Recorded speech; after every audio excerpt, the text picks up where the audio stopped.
Estimados irmãos e irmãs, bom dia. Vamos a mais um evangelho nessa segunda semana do tempo da Páscoa, celebrando hoje a Senhora Santa Catarina de Sena. O Senhor esteja convosco, Ele está no meio de nós. Proclamação do Evangelho de Jesus Cristo segundo João. Glória a vós, Senhor. Naquele tempo, Jesus foi para o outro lado do mar da Galileia, também chamado de Tiberíades. Uma grande multidão o seguia, porque via os sinais que ele operava a favor dos doentes. Jesus subiu ao monte e sentou-se aí com seus discípulos. Estava próxima a Páscoa, a festa dos judeus.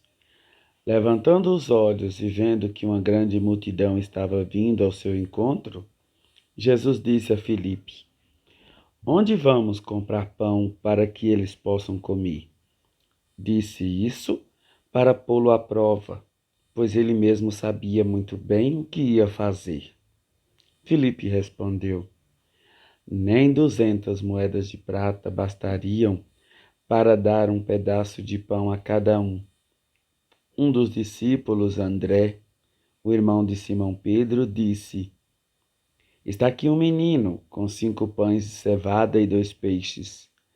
Mas o que é isso para tanta gente? Jesus disse: Fazei sentar as pessoas. Havia muita relva naquele lugar, e lá se sentaram aproximadamente 5.000 homens. Jesus tomou os pães, deu graças e distribuiu-os aos que estavam sentados, tanto quanto queriam, e fez o mesmo com os peixes. Quando todos ficaram satisfeitos, Jesus disse aos discípulos: Recolhei os pedaços que sobraram, para que nada se perca. Recolheram os pedaços e encheram 12 cestos com as sobras dos 5 pães deixadas pelos que haviam comido. Vendo o sinal que Jesus tinha realizado, aqueles homens exclamavam: Este é verdadeiramente o profeta, aquele que deve vir ao mundo. Mas quando notou que estavam querendo levá-lo para proclamá-lo rei, Jesus retirou-se de novo sozinho para o monte. Palavra da salvação. Glória a vós, Senhor.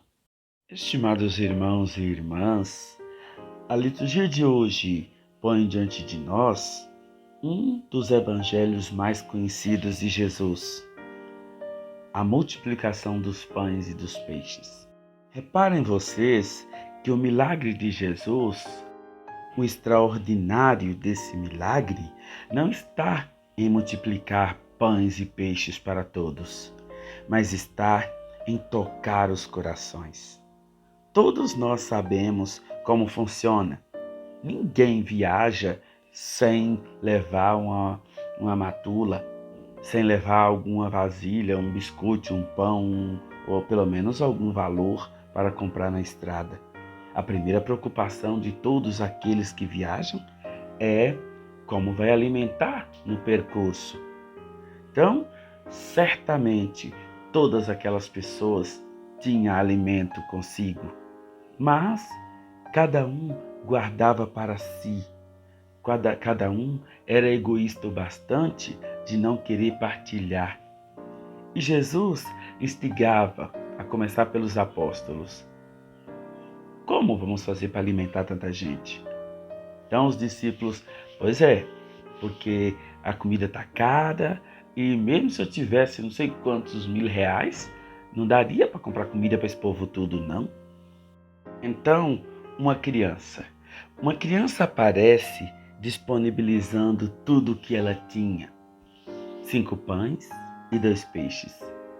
Mas o que é isso para tanta gente? Meus irmãos, minhas irmãs, aí está o milagre. O que é isso para tanta gente? Ele fez a parte dele. Ele se preocupou com os outros. Ele se preocupou com aquelas pessoas que não tinham levado nada e que talvez estavam angustiando e preocupando os discípulos, e é claro, Jesus também. Não que Jesus não ia fazer nada, o Evangelho deixa claro que Jesus sabia muito bem o que ia fazer. Mas reparem que os outros ficaram envergonhados. Com certeza eu fico imaginando como se eu estivesse naquele local e eu ficando envergonhado de ver um menino, uma criança, colocando à disposição o alimento que ele tinha levado consigo e eu escondendo o meu. Então, aí aconteceu o milagre. Todo mundo começou a colocar também à disposição o seu alimento. E não faltou para ninguém. Antes sobrou. Reparem vocês que nós temos esse exemplo nas primeiras comunidades. Os cristãos tinham tudo em comum, dividiam seus bens com alegria e não faltava nada para ninguém. É essa a dinâmica que Jesus quer que a gente experimente, que a gente vivencie, que a gente partilhe e compartilhe tudo que a gente tem. Porque como dizem, um dito popular, deste mundo ninguém vai levar nada. Nós vamos sem nada, do mesmo jeito que chegamos sem trazer nada. Meus irmãos, minhas irmãs, como é importante a partilha. E eu fico impressionado quando eu vejo pessoas gananciosas. E eu vou dizer para vocês que nós não estamos falando apenas de gente rica, não. Estamos falando também de pobres. Pobres que às vezes vêm aqui na paróquia buscar uma cesta básica ou esse ou aquele alimento, julgando necessário para a sua subsistência, mas na casa tem o suficiente. Isso é roubo, isso é furto, isso é hediondo, isso é um crime. A gente fala dos políticos grandes que roubam o povo, mas muitas das vezes nós também roubamos sem necessidade. A gente apanha daqueles outros que teriam necessidade de verdade.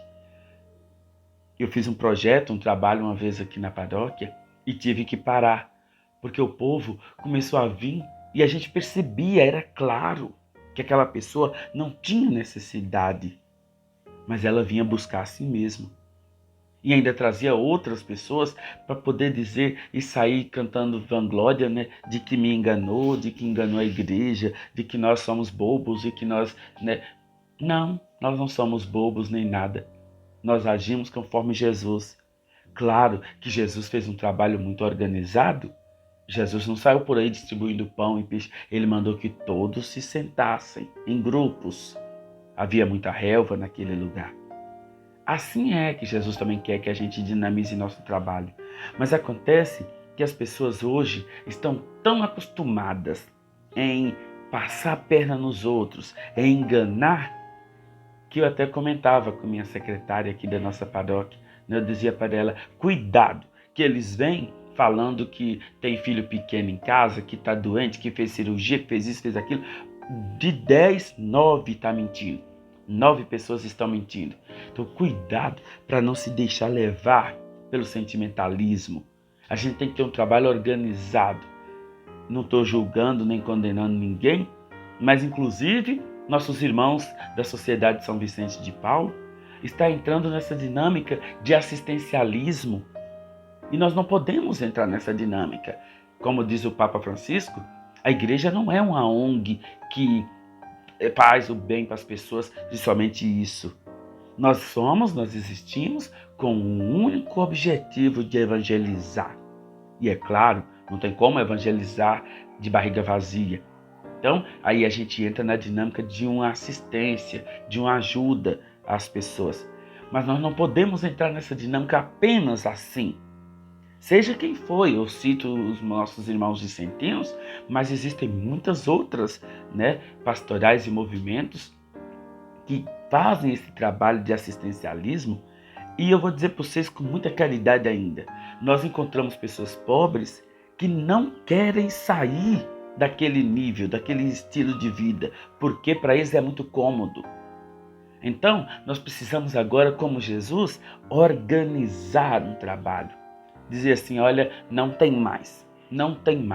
Pronto, acabou. Por quê?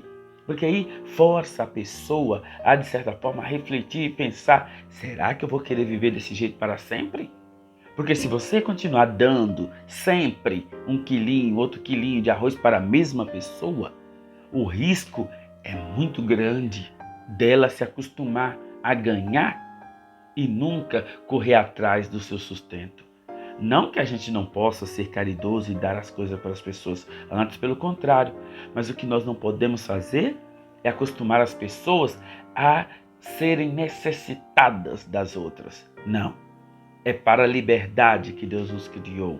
Deus nos fez para sermos homens e mulheres cada vez mais livres, cada vez melhores, cada vez emancipados, cada vez mais emancipados e não totalmente dependentes de quem quer que seja. No imediatismo, tudo é possível. No imediatismo, numa situação de calamidade. Mas depois, tudo é obrigado a voltar ao seu normal. Porque o homem e a mulher que não buscam, que não procuram, que não insistem na luta, no trabalho, perdem até mesmo a sua dignidade humana. Porque o trabalho humano, ele dignifica o homem. Ele dá a dignidade para o homem e para a mulher poder serem mais do que eles acham que são, buscando ir ao encontro daquilo e daquela realidade ao qual Deus os criou. Então, meus irmãos, minhas irmãs, tenham todos um ótimo final de semana.